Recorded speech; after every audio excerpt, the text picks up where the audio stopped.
চলুন বানিয়ে নেই অনেক রকমের বীজ দিয়ে হেলদি এবং শরীরের পক্ষে খুব ভালো খাবার। আপনারাও ট্রাই করতে পারেন।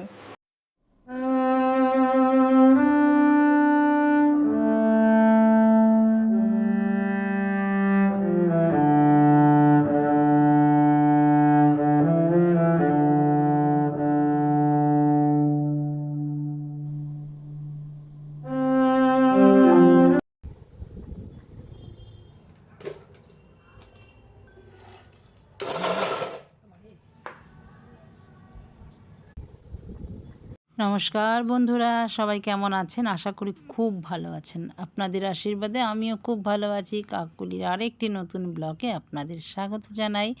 কলকাতায় দুদিন ধরে বৃষ্টিতে জেরবার, যেখানেই দেখা যাচ্ছে সেখানেই হাঁটু অবধি জল। কলকাতা জলেই ভাসছে, ভাসবে, আগামী দিনও ভাসবে, এটাই প্রমাণিত আজকেও।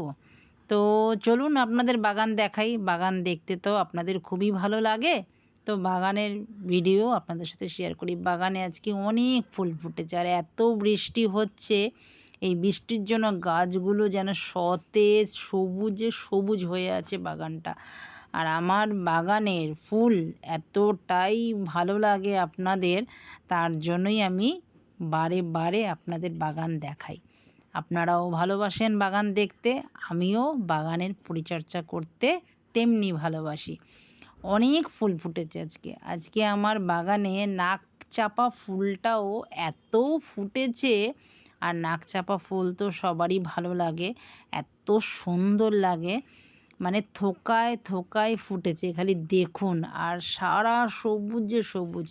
এটা আবার নতুন করে ঝিঙে গাছ উঠেছে, এই ঝিঙে গাছটার মধ্যে ঝিঙে হবে। আর এখানে বেদানা গাছে অনেক ফুল এসেছে। বেদানা গাছের ফুল কতটা থাকবে জানি না, তো বেদানা হোক আপনাদের সাথে শেয়ার করব। তো চলুন আপনাদের একটা নতুন আজকে জিনিস দেখাই। নতুন না, এটা খুব হেলদি খাবার। অনেক রকমের বীজ দিয়ে একটা হেলদি খাবার বা প্রোটিন বলতে পারেন। এই বীজগুলো দিয়ে একটা আমি লাড্ডুর মতন তৈরি করব, যে যেরকম শেপ দিতে পারেন।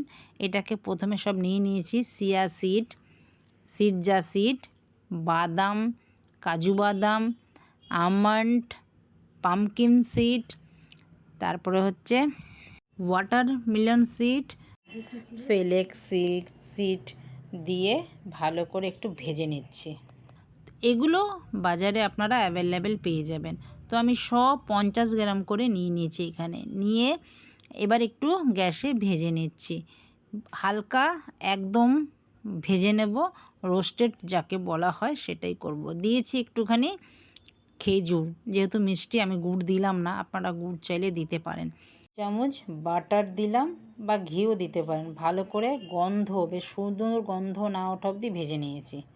এটা দিয়ে মিক্সিতে একটু পেস্ট করে নিলেই, বেশি পেস্ট হবে না, আধা পেস্ট হবে। এটা খেতে যেমনি ভালো লাগে, এটা শরীরের পক্ষেও ভালো। যাদের হাত পায়ে গিটে গিটে ব্যথা থাকে তাদের জন্যও কিন্তু এটা খুব ভালো, তারাও খেতে পারেন। আর স্কিন সবথেকে বেশি গ্লো করবে স্কিন, এটা খেলে পরে স্কিন ভালো থাকবে, চুল ভালো থাকবে, সব কিছু শরীরের যত কিছু সমস্যা আছে তত সমস্যা থেকে এইটা যদি ডেইলি একটা লাড্ডুর মতন করে রাখবেন, বা একটা কিউব করে করে রাখলেও হয়। প্রতিদিন সকালবেলা উঠে খালি পেটে এটা খেয়ে, 1 গ্লাস জল খেয়ে 1.5-2 ঘন্টা পরে চা খাবেন, যা খাবেন খেয়ে আপনারা দেখতে পারেন। আমি তো খাই, বানালাম, আমি খাচ্ছি, আমি আগেও খেয়েছি। তো এটা কিন্তু খুব ভালো, বয়স্করাও খেতে পারে। এটা একটা প্রোটিনও, হেলদিও। এটা খেলে পরে, আর এই সিডের সম্বন্ধে আপনাদের কিছু বলার নেই আমার, আপনারা সবাই জানেন। এই দানাগুলো খেতে খুবই ভালো লাগে, একটা খুব সুন্দর একটা গন্ধ। এর মধ্যে সাদা তিল আপনারা দিতে পারেন, আমি দিয়েছি অল্প, আমার কাছে বেশি ছিল না তো দিয়েছি। চলুন এইভাবে এবার করে একটা, আমার কাছে কেক টিন আছে, কেক টিনের মধ্যে আমি ভালো করে বিছিয়ে দিলাম, মানে একদম সমান করে চেপে চেপে দিয়ে দিলাম। এবার পিস পিস করে কেটে তারপরে এয়ার টাইট কন্টেনারে রেখে দিলে ভালো থাকবে।